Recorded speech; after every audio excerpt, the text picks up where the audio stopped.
Hi, welcome to the She Moves Mountains podcast. This is your host, Kamala Murphy. Thanks for joining us today as we talk about some of the juicy stuff we women experience that makes this life journey truly amazing. You know, the nitty-gritty, the love, the loss, the falling down and rising up, the getting lost and finding our way again. To our hearts, our happiness, and to the awareness that we can and do move mountains.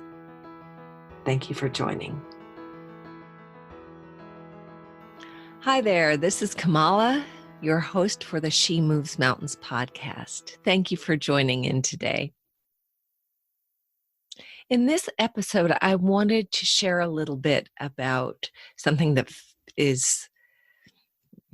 just weighs on my heart a lot. You know, with all the madness in the world today, it's feeling more and more important to dig in deep and muster the courage that we need to move our mountains, whatever those mountains may be. And courage takes heart, wholeheartedness, as Brene Brown puts it. And today I wanted to talk about opening up to become more wholehearted. And I have to start with this story. Several years ago, when I first began my master's in theology, we were asked to speak about, our reasons for undertaking this program, what we wanted to achieve out of it. And when everyone had finished their little bit, the professors just stated, out of this entire group, only one of you dared to express real vulnerability. And he turned to me and he said, Kamala, you may not recognize it, but one of your greatest gifts is your ability and willingness to express your vulnerability. And I was stunned. I felt like all of a sudden I was standing naked in front of the class, because that's the last thing I wanted, to have all my colleagues see me as vulnerable. It was like, oh my God, no. I'd been bullied a lot as a kid, and I'd been working for years, or probably closer to decades, to bury or at least hide my softness, to become more of a tough cookie. And now I was not only being called out for being vulnerable, I was being told it was a gift to boot. And it was like, that's ridiculous. That is ridiculous. Because like a lot of people, I equated vulnerability with weakness. And that was the very last thing that I wanted to be. I'd been easy prey before, and I didn't want to experience that again. Since then, Brene Brown has become a champion for being vulnerable and open, which is great. And she has done so much research and so much good work around that. But the truth is, most of us aren't sure it's worth the risk of becoming open and vulnerable. It is a challenge. Just a couple of weeks ago, one of my clients was sharing with me about her relationship with her grandkids, and actually her relationship with her lady friends. All her friends are talking about, their grandchildren and how much they love having grandchildren and the relationships that they're building. And Sandy realized that she didn't have that. And she felt like she was really missing out on something that she really wanted.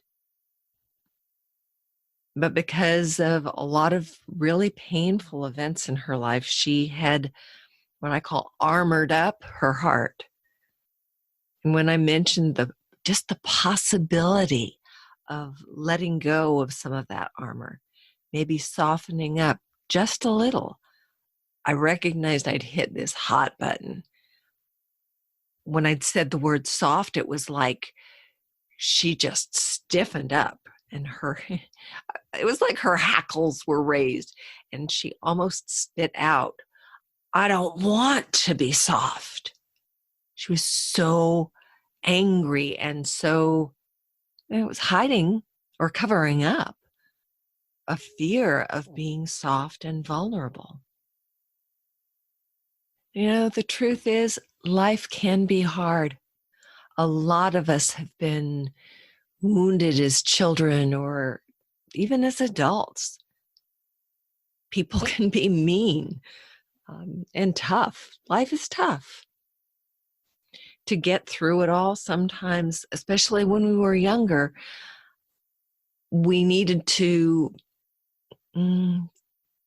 put on armor, to get tough, to learn to protect yourself, to develop that thick skin and a protective shell so our hearts didn't get hurt more. And that protective shell that keeps our hearts safe, keeps our precious self safe. It works great until it doesn't. Like for Sandy, recognizing that she felt like she was missing out, not being able to experience the love and joy of being around her grandchildren that a deep part of her really wanted. Brene Brown mentioned that in her life, part of avoiding vulnerability was to keep everyone at a distance and to always have an exit strategy. Kind of like responding to people in a kind of a harsh way so that they will want to move away from you and not get close, because if they got too close, you might get hurt again. I myself have tended to go the mushy heart route, but that hasn't worked all that well either.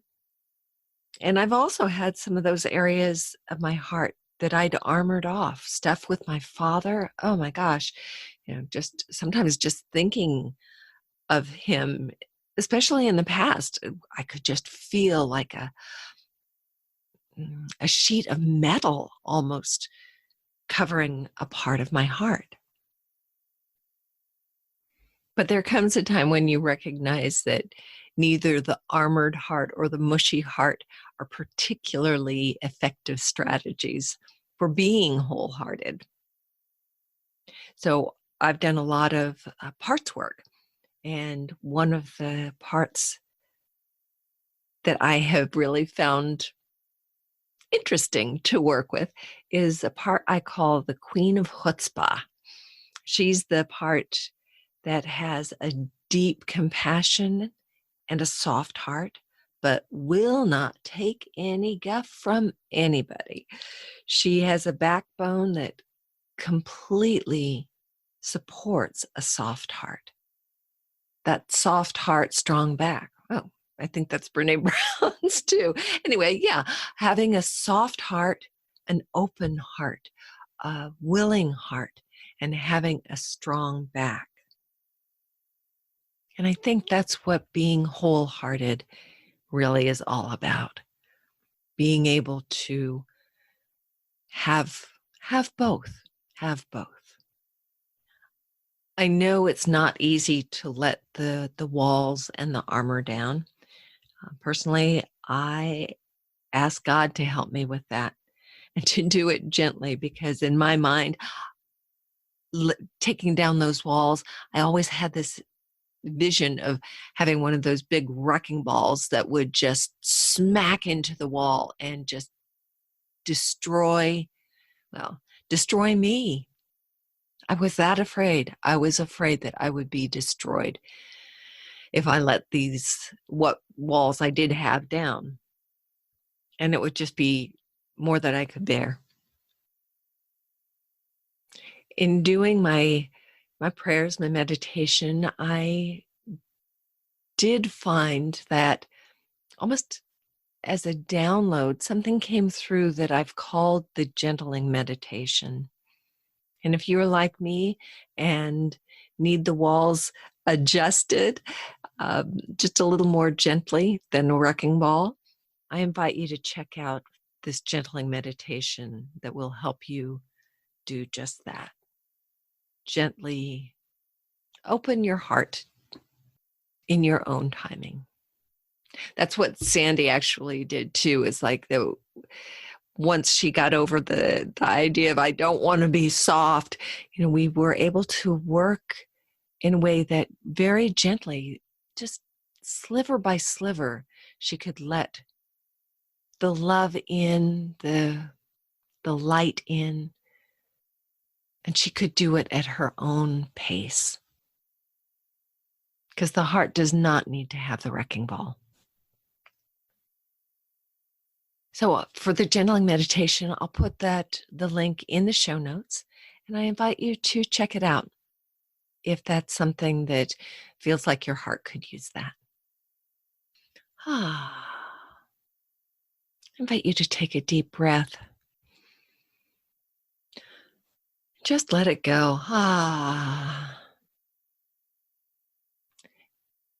If your heart, shoulders, neck, chest are tense, just to take those gentle, deep breaths and release. It's a start to developing that wholeheartedness.